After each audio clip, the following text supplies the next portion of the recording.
नमस्कार दोस्तों। आज अपन फाइटोएटोनिक के जो प्रोडक्ट हैं एग्रीकल्चर प्रोडक्ट उनके ऊपर डिस्कशन करेंगे। मैं ज़्यादा टाइम नहीं लेते हुए आपको सबके प्रोडक्ट को एक एक प्रोडक्ट के बारे में समझाऊंगा, जिनको अपने को यूज़ कैसे करना है और कहाँ कहाँ यूज़ करेंगे, कब कब यूज़ करेंगे। तो जो पहला अपना प्रोडक्ट है गरुड़ा, तो गरुड़ा के बारे में अपन बात करेंगे, क्योंकि अभी सीज़न जैसे ही एक सीज़न समाप्त हुई है, दूसरा सीज़न चालू होने वाला है और अपने को सोइल के लिए जो प्रोडक्ट लगते हैं, तो पहले अपना जो प्रोडक्ट है सोइल के लिए वो है गरुड़ा। गरुड़ा में क्या है कि ये प्रोडक्ट आपका जो सोइल की हार्डनेस है, पानी का पीएच है और जो सोइल की नमी है उसको बनाए रखने में काम करता है। इसमें एक्चुअली मेन ये प्रोडक्ट बना है हुमिक एसिड से। हुमिक एसिड है इसके अंदर, फिर फॉल्विक एसिड है, फिर कुछ मिक्स माइक्रोन्यूट्रिएंट भी हमने ऐड किए हैं, जिससे कि प्लांट की ग्रोथ में और उनकी गुणवत्ता में वृद्धि हो। तो गरुड़ा अपन यूज़ करेंगे जब ये गरुड़ा कब यूज़ करना है, गरुड़ा को अपन यूज़ करेंगे जब सोइलिंग के पहले, सोइल जब होता है, जैसे ये बीज लगता है तो बीज से पहले भी अपन इसको यूज़ कर सकते हैं और सीडिंग के टाइम भी अपन इसको यूज़ कर सकते हैं। तो अगर आपको सीडिंग टाइम यूज़ करना है तो अपन सीड ट्रीटमेंट भी कर सकते हैं। इसका 1 किलो सीड में ये 5 ml जाएगा। मतलब फॉर एग्ज़ाम्पल आपके पास 1 किलो बीज है तो वो बीज में 5 ml अपना गरुड़ा डालेंगे, उसको अच्छे से मिक्स करेंगे और फिर उसको सीड कर देंगे, मतलब उसको मिट्टी में अपन डाल देंगे। अगर सीडिंग हो गई है और सीडिंग के 10-15 दिन के बाद में अपन इसको स्प्रे भी कर सकते हैं। तो स्प्रे में इसको 15 से 100 ml 15 लीटर पानी, मतलब एक टंकी पानी में, जो किसान एक टंकी पानी पीछे टांग के चलता है उसमें अपन 100 ml डालना है इसको। और या फिर इसको अगर आपके पास कोई ट्रैक्टर है या बड़ा, अपन अभी आजकल लोग बड़े बड़े कंटेनर से भी स्प्रे करते हैं, तो ये समझ लो कि 1 एकड़ में 1 लीटर जाएगा। मतलब 1 लीटर पानी, मतलब 1 एकड़ में जितना पानी जाता है उस पानी में अपन 1 लीटर गरुड़ा डालेंगे। तो ये आपको सोइल की गुणवत्ता भी बढ़ाएगा, उसका पीएच कंट्रोल करेगा। अभी क्या हो रहा है कि लोग बहुत केमिकल्स यूज़ कर रहे हैं, तो केमिकल की वजह से पानी बहुत हार्ड हो गया है, मिट्टी भी एकदम से हार्ड जैसी हो गई। मतलब जो यूज़ करते हैं केमिकल, जैसे यूरिया है, डीएपी है, इनसे भी बहुत, कहते हैं ना, अभी ज़मीन बंजर हो रही है। बंजर ज़मीन इसलिए नहीं हो रही है कि वहाँ पे अपन कुछ चीज़ें ऐसी जो ज़मीन हमारी बंजर, ज़मीन तो पहले हमारी अच्छी थी, भैया डीएपी इतने डाल दिए लोगों ने कि वो एकदम पत्थर जैसी ज़मीन हो गई है। कभी कभी अपन देखते हैं तो पूरा एकदम आप भाग के निकल जाओ ऊपर तो अपने पैर में एक मिट्टी लगती भी नहीं है, क्योंकि इसकी भी इतनी हार्ड हो गई है कि मतलब पैर भी अंदर नहीं घुस पाता है। तो ये गरुड़ा जो प्रोडक्ट है उसके एक तो नमी सोखेगा और उसको ये बनाएगा। और दूसरी बात ये है कि इसके अंदर जो मिट्टी के अंदर जो प्रोडक्ट हैं, जो अपने जीवाणु, अच्छे वाले जीवाणु हैं, उनको भी बनाए रखेगा। अभी क्या होता है देखोगे, बारिश होती है तो कभी कभी गर्मी के टाइम पे आपको एक मेंढक नहीं दिखता बाहर, पर जब बारिश होती है सब मेंढक बाहर आ जाते हैं। इसका मतलब ये नहीं कि ऊपर गॉड भगवान ने मेंढक फेंक दिए ऊपर। ये सब मेंढक इनएक्टिव कंडीशन में ज़मीन में हैं, और जब इनको बराबर टेम्परेचर मिलता है या बराबर इन्वायरमेंट मिलता है तो ये बाहर आते हैं और एक्टिव हो जाते हैं। तो अपने ज़मीन में भी अच्छी अच्छी चीज़ें हैं, उनको एक्टिव करने के लिए अपन गरुड़ा यूज़ करते हैं। जब अपन गरुड़ा यूज़ करेंगे तो सब चीज़ें एक्टिव होगी और आप उसका बराबर यूटिलाइजेशन कर सकते हैं। यूरिया डीएपी क्या है, उस जो अच्छी चीज़ें हैं उनको भी इनएक्टिव कर देता है। तो ये गरुड़ा करेगा, इससे पौधा का भी जड़ें अच्छी अंदर तक जाएगी, क्योंकि अगर मिट्टी सॉफ्ट है तो जड़ें अंदर जाएगी, अगर मिट्टी हार्ड है तो जड़ें अंदर भी नहीं जाएगी। तो इससे जड़ों की ग्रोथ भी अच्छी होगी, जड़ें अंदर गहराई तक पहुँचेगी और गहराई में जो नमी होती है उसको भी ये बराबर ऑब्जर्व करेगी। अब किसान क्या करता है कि मिट्टी हार्ड हो गई, पानी देता है तो फटाफट पानी चला जाता है खेत में, फिर 10 दिन बाद फिर सूखा हो जाता है, फिर पानी देता है। अभी क्या, अगर मिट्टी सॉफ्ट हो गई तो पानी अंदर तक जाएगा और वो अंदर तक नमी बनाए रखेगा। तो इसलिए अपने को, किसानों को ये बेनिफिट्स होगा कि वो जब 15 दिन में अगर पानी दे रहा है खेत में, तो 25 दिन बाद पानी देना पड़ेगा। मान लो एक फसल को 4 या 5 बार पानी देना पड़ता, तो 3 बार पानी में ही उसके फसल तैयार हो जाएगी।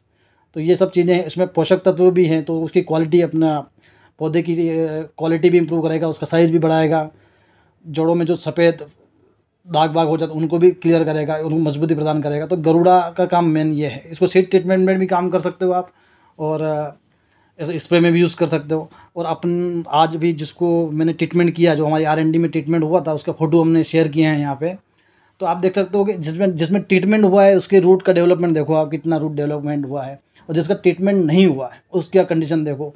फिर जर्मिनेशन देखिए आपकी, जिसमें ट्रीटमेंट हुआ, जिस सीड में जर्मिनेशन ट्रीटमेंट हुआ, सीड ट्रीटमेंट हुआ था, उसका जर्मिनेशन देखो, जिसमें सीड ट्रीटमेंट नहीं हुआ उसका जर्मिनेशन देखो।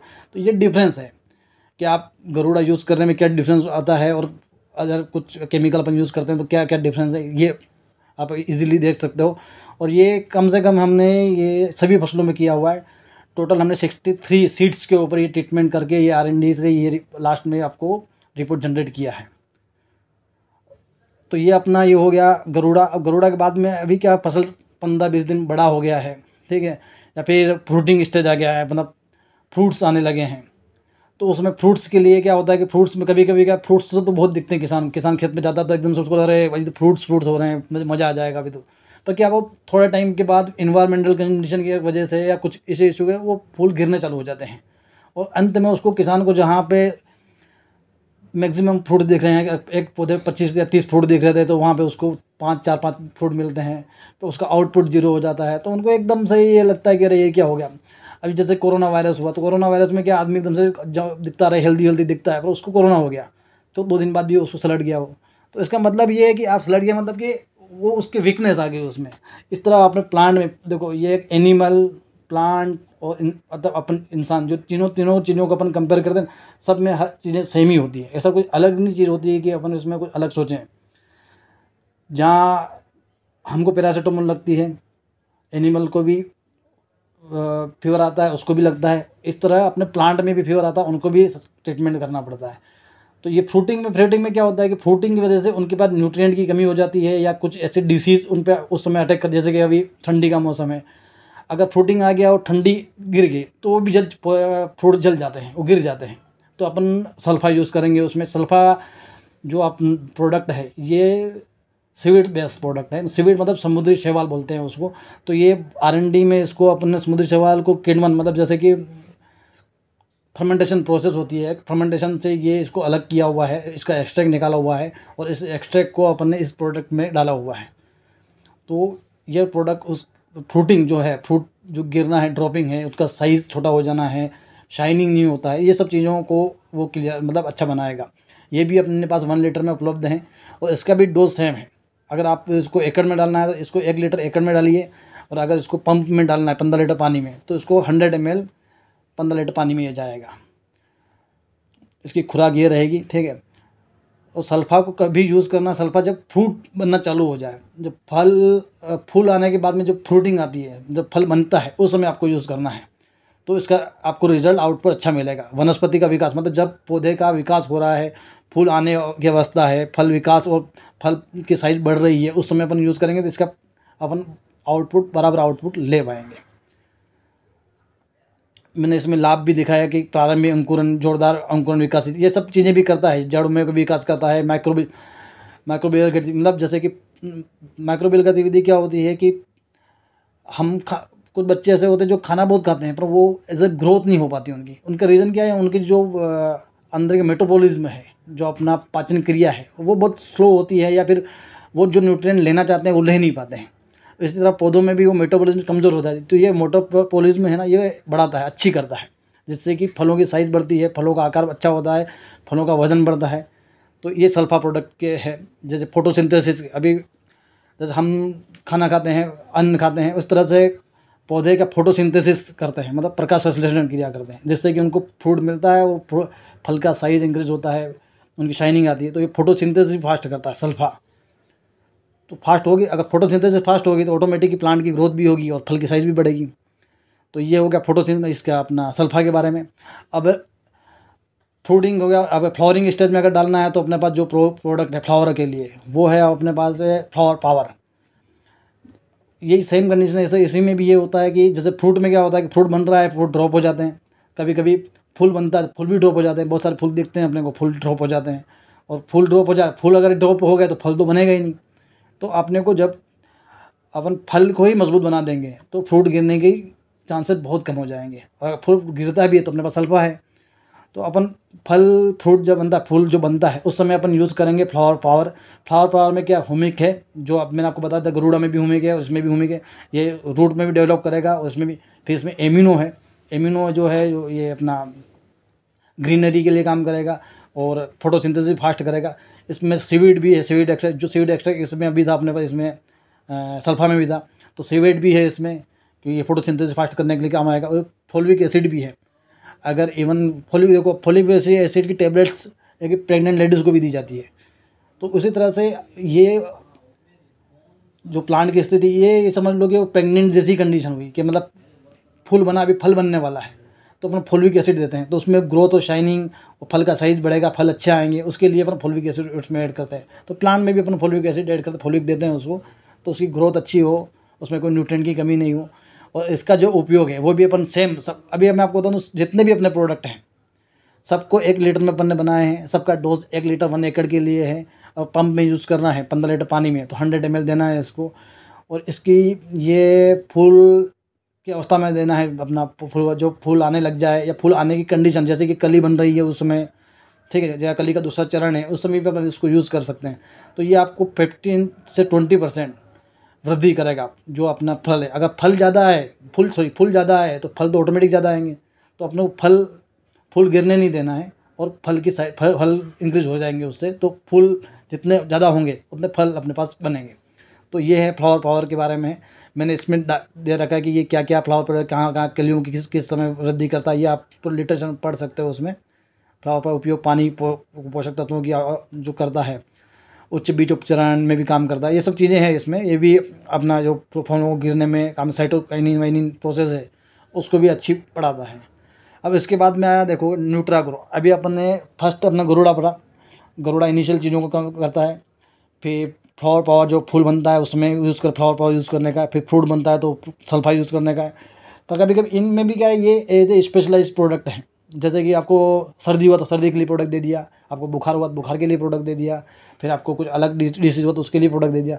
पर अभी इन सब का एक यूनिक प्रोडक्ट बनाया है, सबका कम्बो, कि कभी कभी कुछ ऐसी चीज़ हो जाती है कि कुछ भी नहीं हो रहा बंदे को, पर फिर भी वीकनेस तो है ही है उसको यार, कि वीकनेस है उसको। तो इस तरह के पौधे किसान जब खेत पे जाता है तो उसको लगता है कुछ नहीं है इसमें, सब बराबर ही है, पर फिर भी उसमें कैसे कुछ न्यूट्रिशन की कमी हो जाती है। जैसे जिंक की कमी हो जाती है तो पत्ते के ऊपर लाइनें आ जाती हैं, मैग्नीशियम की कमी हो जाती है तो पीले पीले पत्ते हो जाते हैं, बोरोन की कमी हो जाती है तो भिंडी के ऊपर छोटे छोटे दाग जैसे दिखते हैं, जैसे गठान जैसे हो जाती है, गठान जैसे हो जाती है। तो ये सब चीज़ें न्यूट्रिशन की कमी से होती है, और किसान को आइडेंटिफाई नहीं कर पाता कि यार ये हो क्यों रहा है। कभी कभी कुछ फंगस भी ऐसे आ जाती है जो न्यूट्रिशन की कमी से हो जाती है, जैसे ब्लैक फंगस, वाइट फंगस कैसे बोलते हैं लोग। ये भी अगर न्यूट्रिशन वीकनेस, आपका न्यूट्रिशन नहीं मिल रहा आपको बराबर, तो वाइटनेस, ब्लैक फंगस भी आपको अटैक करती है।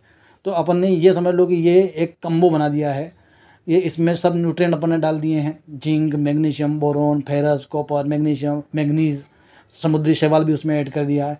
तो एकदम हैवी हायर कंसनट्रेटेड बना दिया है, जो हर जगह आप किसी भी स्टेज में कभी भी आप इसको यूज़ कर सकते हो।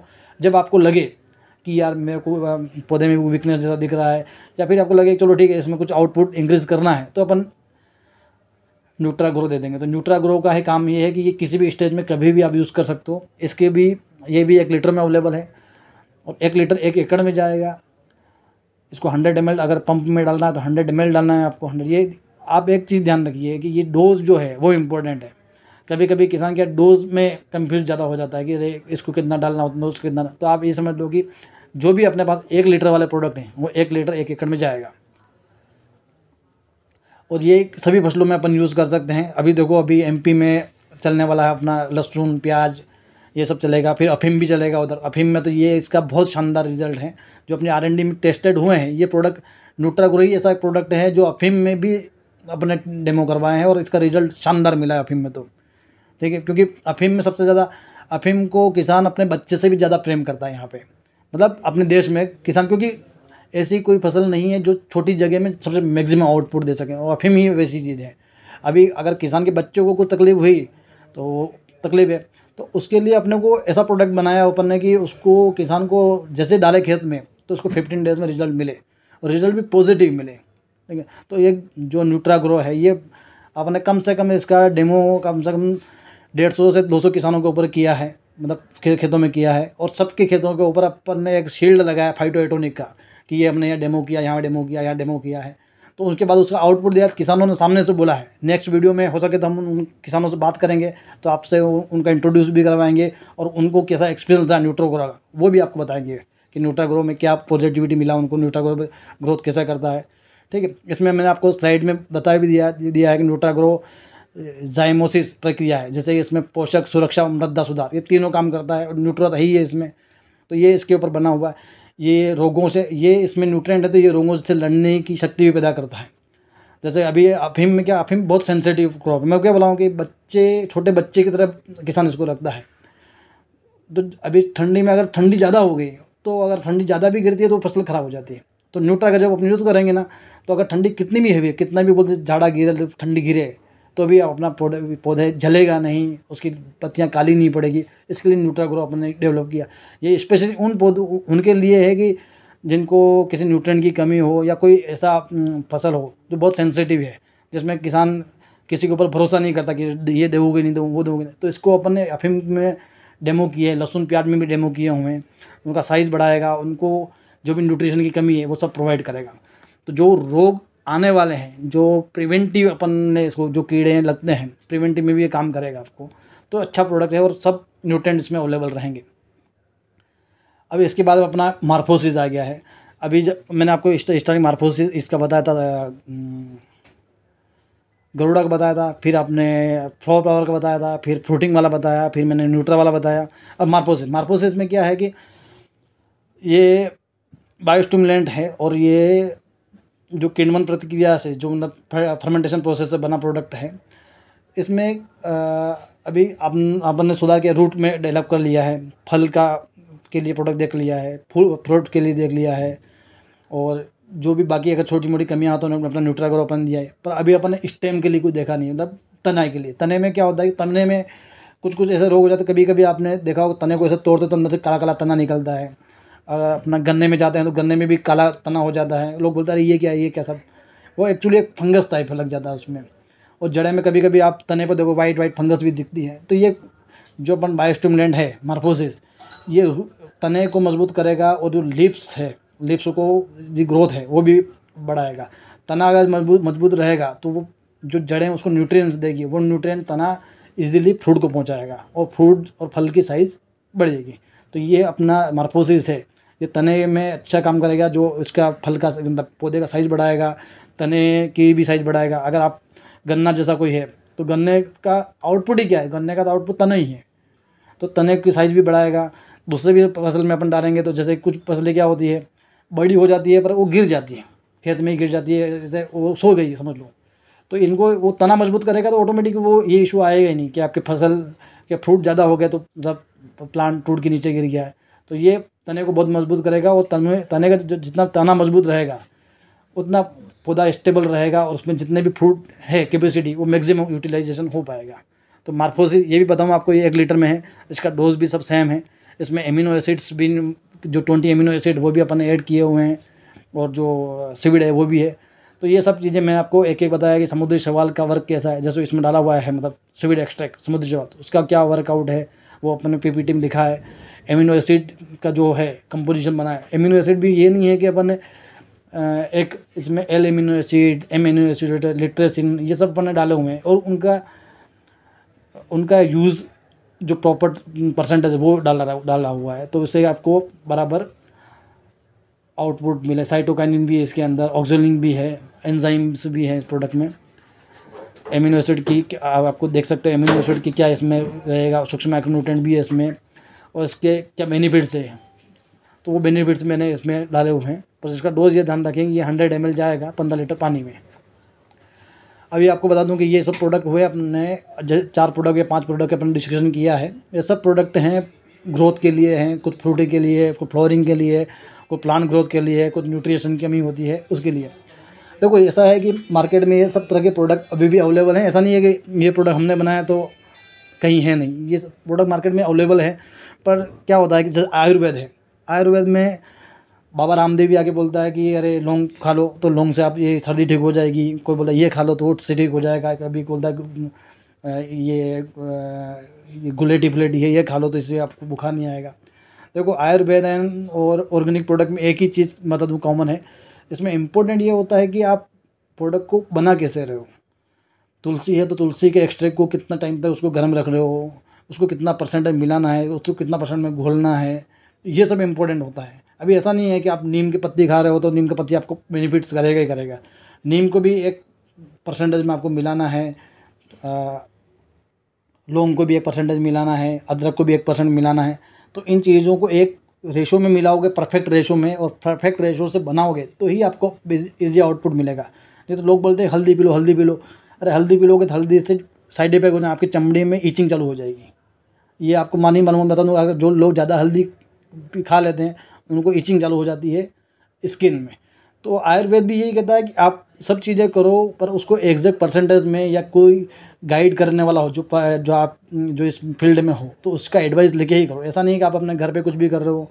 तो इसी तरह का अपने हर्बल प्रोडक्ट में, जब अपना ऑर्गेनिक प्रोडक्ट में भी ऐसा है कि लोग बना बहुत प्रोडक्ट रहे हैं पर उनका सही परसेंटेज नहीं यूज़ कर रहे हैं, और कि कौन सा कंपोजिशन किसके साथ ऐड होगा वो परफेक्ट नहीं कर रहे हैं।